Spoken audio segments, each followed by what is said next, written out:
Welcome to the Spinoso Podcast. I'm your host, Dr. Alex Spinoso. My experience and expertise is in scaling all types of medical businesses to 7, 8, and even 9 figures. And this isn't a podcast telling you should do this most of the time, some of the time. Look, I just want to tell you what I actually did.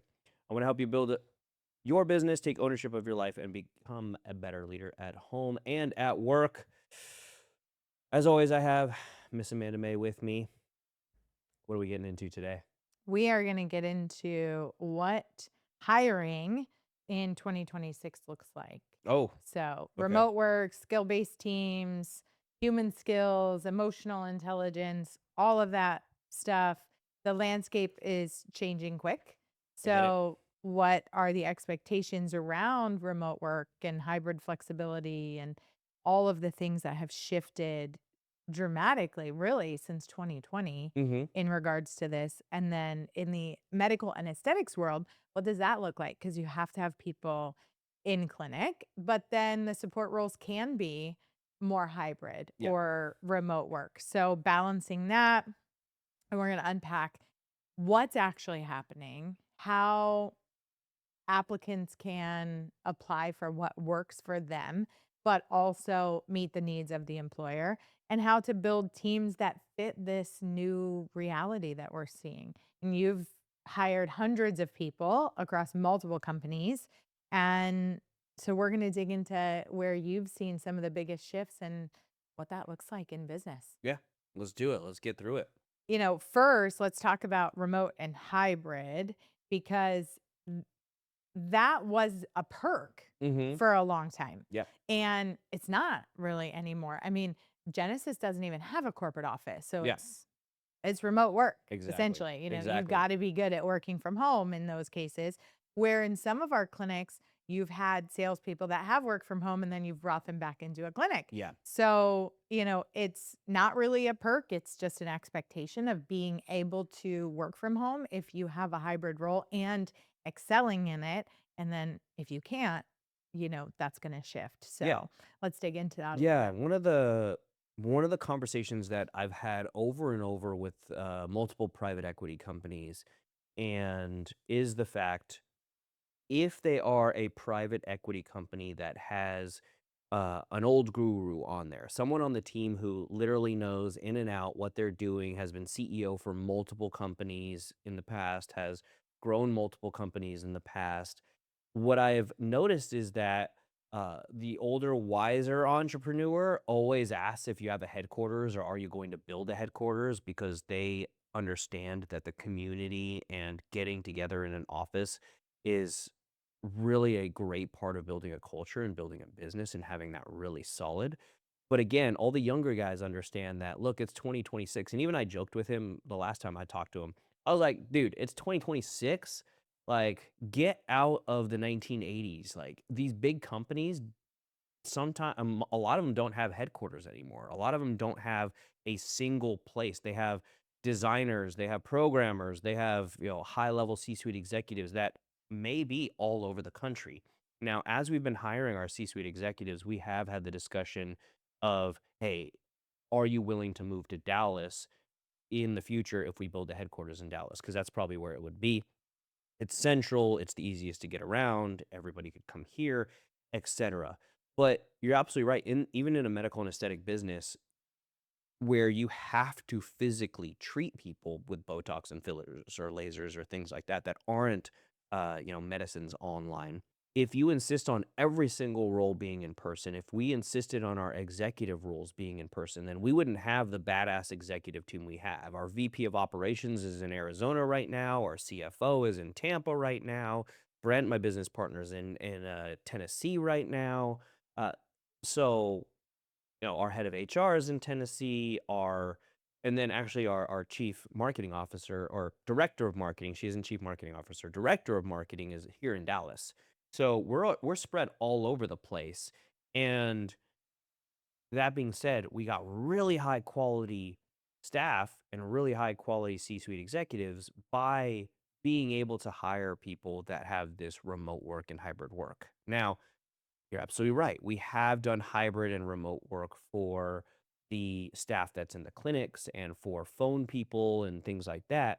And what we have found is that a lot of those mid-level positions, a lot of those introductory or front desk positions, they just do not have the ability to concentrate and succeed at the level they could when they're in the clinics. And that could be they have distractions at home, but a large part of it is that they don't have the staff to be able to ask questions quickly, get responses quickly, get clarifications quickly that they could if they were actually in the clinic and being able to turn around and ask that person or go get that other person to schedule something or to have a follow-up, or if the customer has a question and they can't answer it, they could get it answered right away. So we found that putting the people next to each other is much more successful than them being at home. And I think some businesses are opening that up to hybrid, and a lot of businesses aren't. There is a level of, I think, experience, expertise, and what I've talked about on the podcast before. And I think some people were upset about it when I posted about it. Is like 99.9% of people cannot work at home. They just can't. And people are like, oh, I'm the only person, they commented, nobody can work at home but me. Like, dude, there are a very finite amount of people who can work at home and be successful because they could turn off everything around them, and their families understand that. I was in this office until like 7:30 last night, and I didn't actually realize it. I was just working, and Steph's like, "Hey, are you gonna come down at some point?" Because at that point, she knows I'm usually down or done or whatever. And I was like, "Fuck, sorry, I'm coming down. I didn't realize what time it was." But again, you have to be able to turn that off, and a lot of your team members, they're not gonna be able to do that, number 1. And 2, it benefits them and it benefits your team and your service and your clientele if they're with your teams, if they're with your staff. Yeah, communication is a little bit easier too, especially in those positions and those roles. To be able to have like those morning musters, everybody create alignment, know what the goals are, know what the plan is for the day. There's something very powerful about that when you're working in a service-based business for sure. What's the line that gets drawn between being flexible in this situation and then like being unrealistic in expectations? So like when you have staff that's like, "Oh, I wanna work from home," or whatever, but it's, like, unrealistic, like, you're not gonna be able to do that. Not just from, like, you have to see patients in person, but just, like, that's not gonna work out well. Yeah, there's no flexibility when it comes to certain positions, honestly. When it comes to really any position in Genesis besides a C-suite level position, you just can't have the flexibility because y the position doesn't demand it. The position doesn't allow for it. And places like Google, any business run by Elon Musk, I mean, all of them have, Facebook, all of them have pretty much gotten rid of completely remote work. And it was a huge shift where everybody went remote in COVID. And then now that everybody's at home, they still have these COVID tendencies and COVID work habits, and it just Mm. doesn't work at all. It doesn't work. And we have found that out the hard way in Genesis, where we had a team who was calling and they were supposed to hit a certain amount of calls a day, or we started with not giving them a certain amount of calls a day. They just had to call out all the leads. Leads come in, they call out. Okay. No amount of leads. Then we said, you know what? You have to make 100 outbound calls a day. And people double, triple, quadruple the amount of outbound calls they were making in a day. And nothing changed. We just said, you have to do this. And they did it. So you start to realize, like, okay, what were they doing the rest of the time? They weren't managing their time. They were just literally soaking the clock up for 8 hours a Mm. day, not doing anything, making one call every, 30 minutes. And again, our tracking system can see that now. So we make sure that, hey, if you're going to do this, we track because we need to see how many outbound calls does it take to get a lead in to close a client. And it's not to catch these people, it's to figure out what our ROI is and what we need to do in order to succeed so we could train people. Hey, you're going to need to call people 7.3 times. So some 7, some 8, some 3, some 12 before, but the average is going to be 7.3 to get somebody to pick up the phone and come into the clinic and buy. So that's based off of data. You need that data. And if you have staff that's not providing data, then it doesn't help you. It doesn't help you grow. Yeah. You have no way to guide them to be successful if you don't know what's happening. What roles have you originally started in person that maybe have moved eventually to like remotely? You're saying C-suite. You've never really had it. What about the other businesses? We talk about Genesis a lot, but what about the other businesses that you own or are involved in? Do any of them have remote positions or hybrid positions that maybe look differently than what a service-based business would look like with Genesis? Well, in the companies that are like e-commerce sales companies or direct B2B companies, a lot of your business to business companies are going to be where the sales team is together. So, for example, the sales and customer service team for Rush Pharmacy and Artisan Drug, they work together. So, they work together to call the leads and follow up and whatever. They're together, but again, they're remote. They're not at the pharmacy. Same thing with Stature, with you or Life PRP with you, where we have the sales teams out there or the affiliates out there that are talking about our stuff and everything, but you don't have a headquarters yet because you haven't built it out because the business isn't there yet. I mean, most of the stuff that we have really across the board because I'm not in e-commerce world, we have some sort of like build brick and mortars, places you can visit, etc. Where people are going to. Other than that, I mean, there are tons of businesses that can be remote, and can be hybrid. I'm just saying from the med spa situation, like a lot of the stuff cannot be remote or hybrid unless you're filling in the gaps with AI and things like that we've talked about before. Yeah, like the telemedicine part we've Yeah, talked about on a different podcast. So, absolutely. yeah, in those cases for sure. I feel like that's a little bit different though. That's like moving toward integrating systems and processes that allow you to not be in office all the time. But I feel like that's a little bit different than people just wanting to work remotely, like Right. wanting to sit at home and make sales calls Yeah. or pretend to make sales calls, Yeah. as you said. Another shift that we're seeing happening is companies going skill-based hiring and how that beats hiring based on a resume every time. Yeah, absolutely. I have seen and look, I went to an Ivy League college and I went to medical school and there are more dumb people in Ivy League colleges and medical schools than anywhere on earth. I am a strong proponent of that. And so businesses are going to do the same. They're going to look less and less on, did you graduate college? What did you study in college? What was your major? Like, where did you go to college? All that prestige and stuff like that is, I don't care. Can you get the job done in a really great way or in an efficient way? And that's it.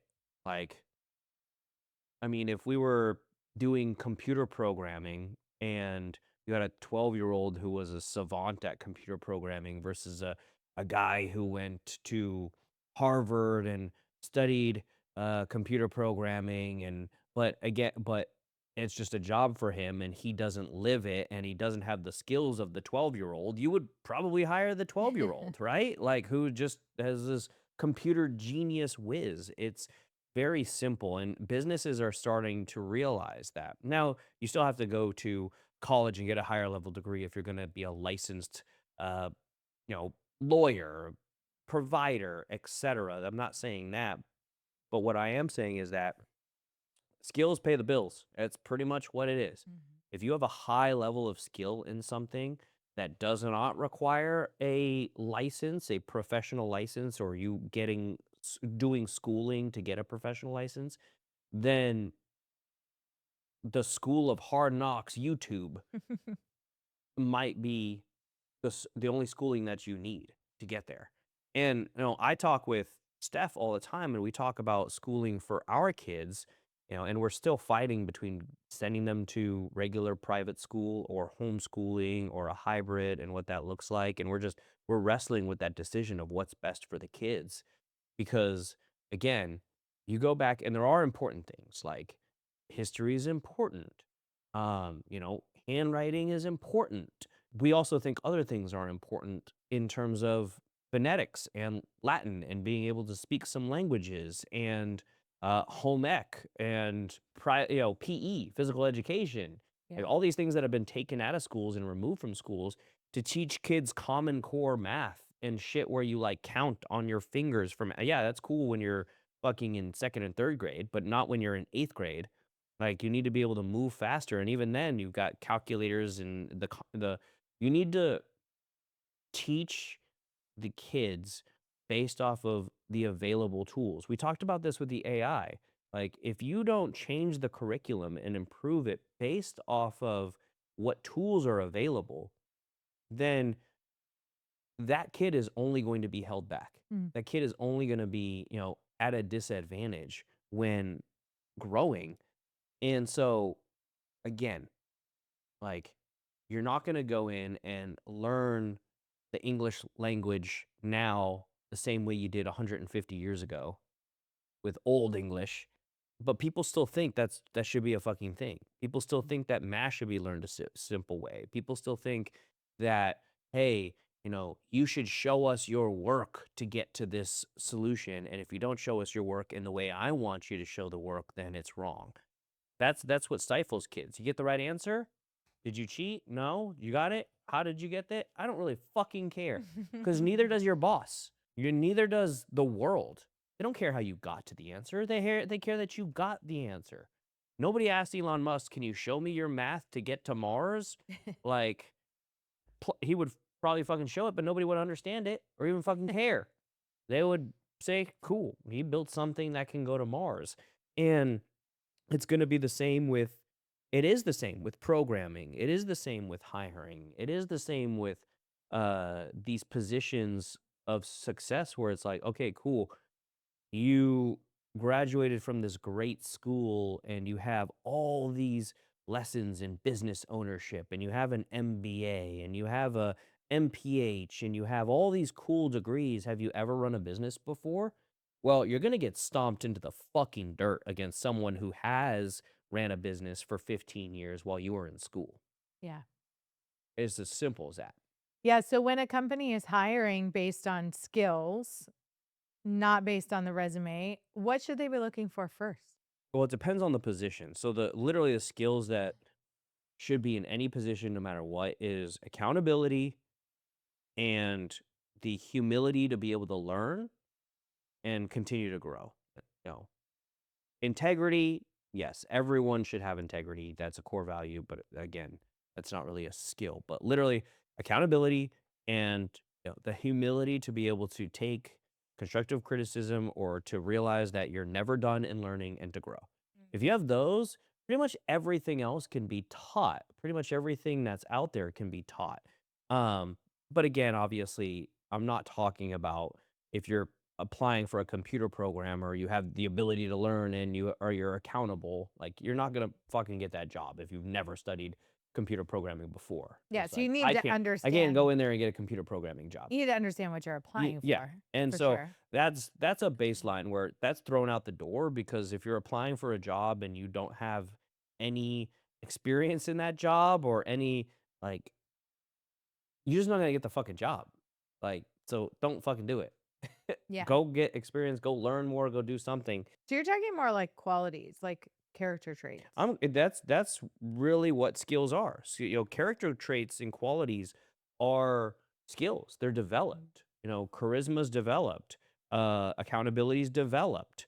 Growth mindset is developed. Those are all things that are developed. People are not born with it. No kid is born with a growth mindset to have grit and to make sure that they continue to learn.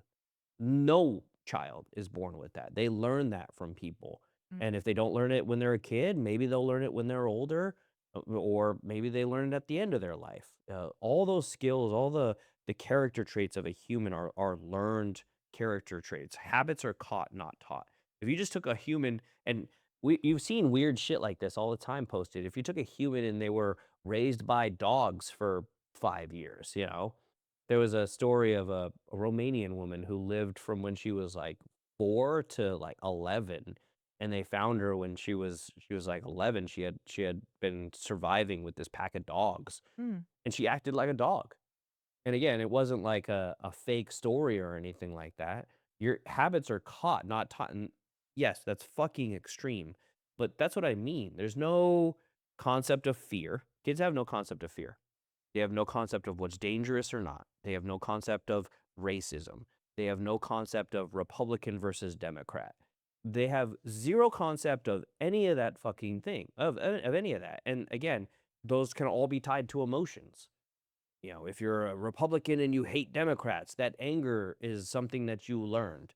If you are afraid of a dark alleyway, there's something that taught you to be afraid of that dark alleyway, whether that was external or whether that was from your parents, etc. All these things are learned. So skills are learned as well. Like character traits are learned as well. There's no character trait that you're born with innately. I'm sorry. There isn't. Yeah. Period. It's all learned. Both of us having young kids, we see I mean, I see that daily. Elliot tells me now, I get down and I tell her, "Okay, let's talk." And I explain to her, about the day or what's happening because I want her to be a part of that as she's growing and developing. Mhm. And so, I think about if somebody were just to like throw me into this, okay, now you're gonna go here, you're gonna do that, and and it's no real like conversation, it would feel confusing. So I spend time, and it doesn't have to be a long time, but I get down and I tell her, like, let's talk. And she loves it. She sits on my lap and she locks in, and I'm like, this is what the day's gonna look like, this is what we're doing, this is how it's gonna work. And I was like, sound like a plan? And Mhm. she's like, yep. And she loves it, right? And but it's funny because I watch her now and she'll tell me, "Let's talk." And she tells it's her chance to tell me about her day. And I'll say, "Okay, what do you wanna talk about?" And all the toys and the things she saw on TV and, but it's like she's just mimicking what she sees me doing. Mhm. And it's with everything. Like I tell her her hair's pretty or whatever, and then I'm brushing my hair and she's standing there and she's like, "So pretty." Mm. And I'm just like, it's adorable because Mhm. she just well, I think it's adorable because she's acting just like me. Right.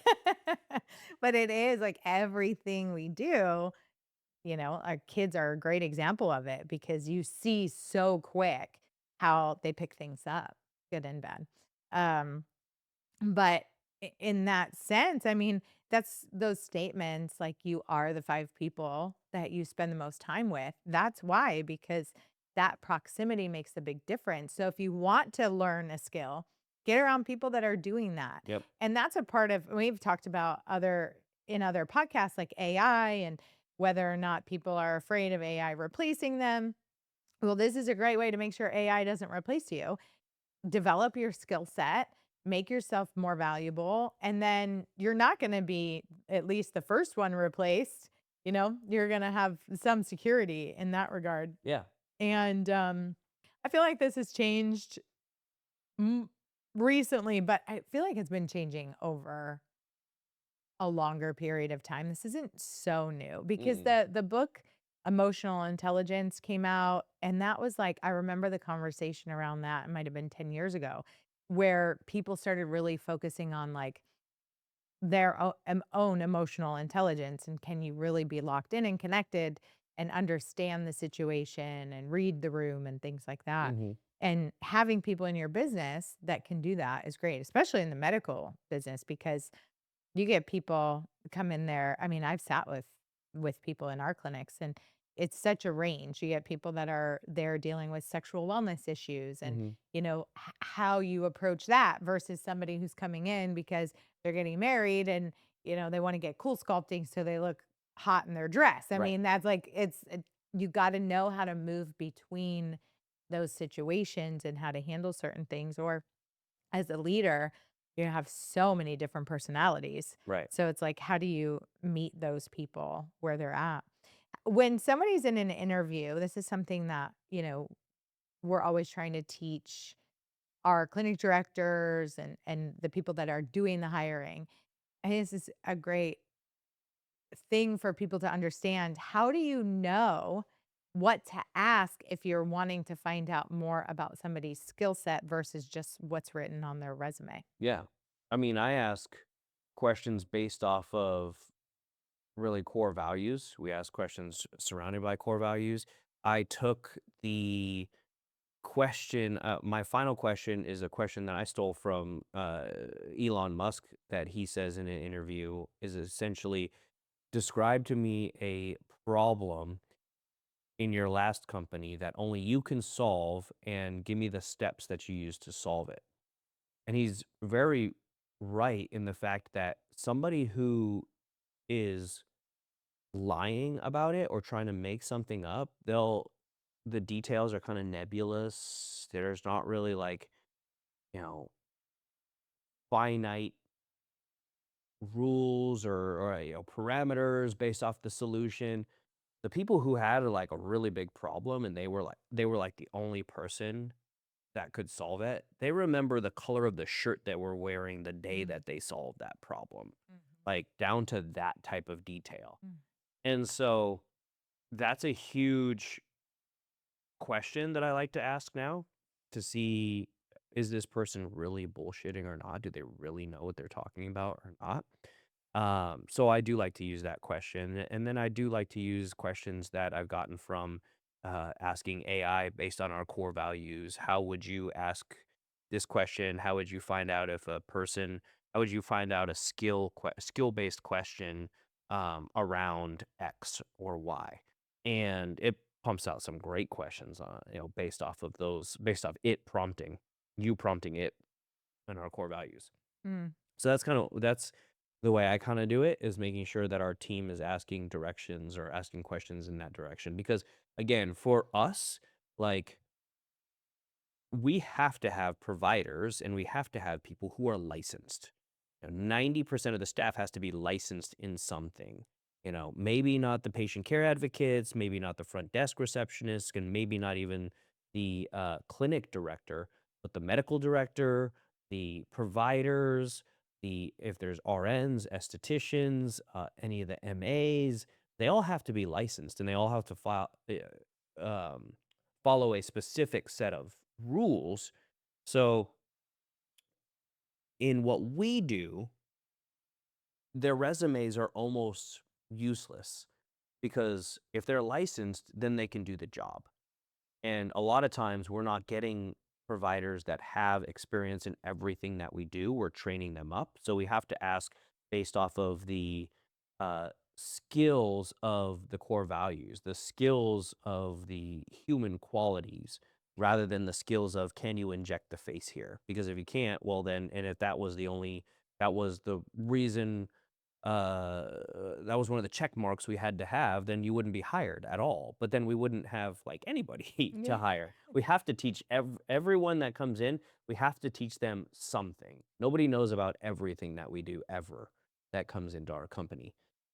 So that's what we look for in our system, is that anybody who's licensed, they're going to have the same resume for the Yeah. most part. However, they all will not feel the same way about having a leader over them. We had a provider that we hired that we let go who literally was upset because she was not able to boss everyone around in her clinic because she wasn't the clinic director. She was the main provider. And it's like, where did you get the thought that you would just be able to boss everyone around and everyone had to do what you said? Like, we built a successful business. You were working for us, not, and now see why her business failed. And she had to Mm. come, work for us, is because of that type of attitude. So you got to interview more the skills at that time versus the skills of personal values and core values than the skills of can you inject. Yeah, and it's like, if you're listening and you don't have core values, hopefully out of all of this, you're getting start with your core values because that helps you identify the skills that you need, the character traits that you're looking for to be able to hire based on those skills versus just credentials. The next thing we'll dive into is, it kind of makes me chuckle a little bit. Human skills are the premium currency now. And I hate speaking with people. I hate going to social events. I hate, group activities. For the most part, I do. I hate it. I've read lots of books on how to be charismatic and make sure that I am just mirroring people's questions and pushing the questions back onto them so that I don't have to speak and they could talk the entire time. Despite what I say on the podcast, I do this because we're trying to build a business and brand and, get teaching out there and help others. Um, I don't particularly like always want to be like, yes, it's podcasting day. You mean Um, you don't look forward to sitting and talking to me for, like, 8 Yeah, hours I at look a forward to all time? your weird outfits that you wear during the day, that's for sure. Yeah. I mean, at least I can keep you excited about There something. you go, there you go. But no, you're absolutely right, like, the more digital and automated the world becomes, the more valuable your ability to speak and be eloquent really comes across, because we have team members and they're younger or they haven't been in front of people as much and it's really hard for them to communicate with people. It's really hard and we have to teach them and train them, which is not a big deal because again, habits are caught not taught. You could train people and teach people what to say, how to say it, etc. But then at the same point, we're trying to make these people better humans so that when they go out and have interactions with other people, they could have the conversation.